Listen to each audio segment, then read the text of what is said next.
A heated debate on the Cass review, on misinformation surrounding it, and its impact on public discourse. I'm here with Josephine Bartosch, journalist and assistant editor at The Critic. Welcome to Riks Europe. Oh, thank you so much for inviting me. It's lovely to be here. So could you explain for our viewers, first of all, what is the Cass review and what are the key objectives and goals of this movement?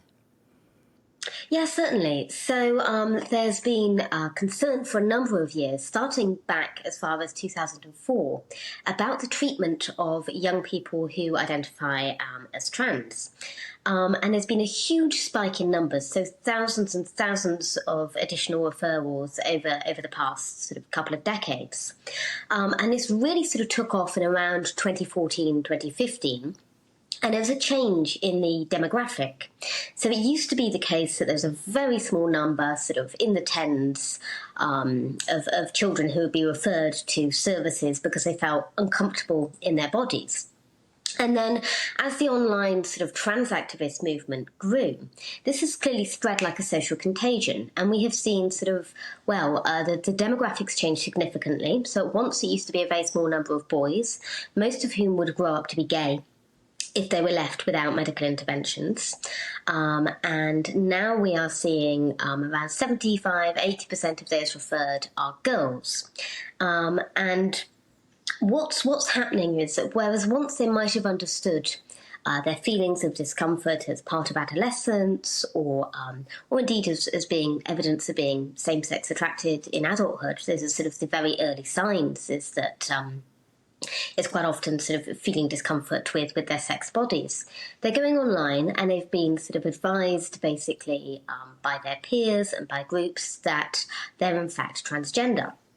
Now, the idea of a transsexual child, I think, would be very alarming to most people. It's clearly an adult concept and it's clearly motivated by men as part of a fetish. So the idea of sort of transferring this to children has long been very controversial. And there were many, many clinicians over the past sort of decade or so who have spoken up and said, this is odd that we're seeing this sort of huge increase in numbers. But trans activist organisations clearly were making money out of this sort of idea of the transgender child. And a lot of them some of the leaders of these organisations had transitioned their own children. So they had a very vested personal interest in the idea that some people are born in the wrong body. Now, feeling discomfort in one's body is obviously not unusual. That's a fairly standard part of adolescence. But the idea then that you affirm that, which was the medical model pushed by trans activist organisations and then by the NHS, so the National Health Service clinics that they advised, it's obviously hugely controversial to say that actually they're right to feel discomfort in their bodies and that it's evidence that they in fact are in some metaphysical sense in the wrong body. Now that's of course impossible. But a sort of a mind virus, if you like, has sort of swept through British institutions, as I think it has in Sweden and elsewhere across the world. And finally, Dr. Cass was commissioned to look at the evidence and to look at why there was a huge increase in the numbers being referred. And she found that there was absolutely no medical basis to administering puberty blockers. So the idea was that children would be administered drugs to stop them going through puberty, and it would then make it easier for them to pass in adulthood as sort of facsimiles of the opposite sex. So obviously for boys in particular, once their testosterone kicks in adolescence, that's obviously the time when actually gender dysphoria resolves itself for most people. But when that's arrested, when they don't get to go through puberty, that obviously stunts their it means they won't be able to ever have children, it stunts their mental development, and indeed there's some evidence to suggest that it impacts on their organs and indeed their bone health. So this has serious ramifications for the rest of their lives. So we have seen thousands and thousands of children given these experimental drugs on basically the say-so of trans activists, and Dr. Hilary Cass was brought in basically to look at the evidence for these procedures, and she found that there wasn't any. And you've been mentioning the word controversy, and there's been a resistance towards the research. Why is there such resistance towards it if it's there to protect children? Well, indeed. So when Hilary Cass, and she's one of the world's leading paediatricians, asked for the data from gender identity clinics, 6 out of 7 of them refused to hand over the follow-up data on those patients. And that represents 9,000 patients. And they claimed that they didn't want to do so because they were worried about the research being misrepresented. Now, that's really hugely concerning, because if you're a medic, surely the thing you want to do is to help research and to know that what you're doing isn't having any ill-intended consequences, or, so the fact that they tried not to suppress that, not to divulge that is concerning. And then the health secretary stepped in and basically said, you have to give us the data, which they have now done. But I think the reason there has been such resistance to getting this out in the open, to exposing this, is because there are a lot of people who are invested in the idea of the transgender child, which I think is a social concept, not a medical one. So obviously for adults who have transitioned, or sort of essentially have taken cosmetic steps to appear as the opposite sex, it destigmatizes it for them if they can say that actually it's a medical thing, that they were born in the wrong body, and that they would have been helped had they gone through that as children. There's clearly a driver for them to normalize it. And this then fed through to lobby groups who picked up that idea, and then in turn it was picked up by many politicians and who were advised by groups like Stonewall, like Mermaids, that this was the right and the progressive attitude to have. So we saw it become hugely politicised, and any attempt to discuss this was drowned out by cries of transphobia.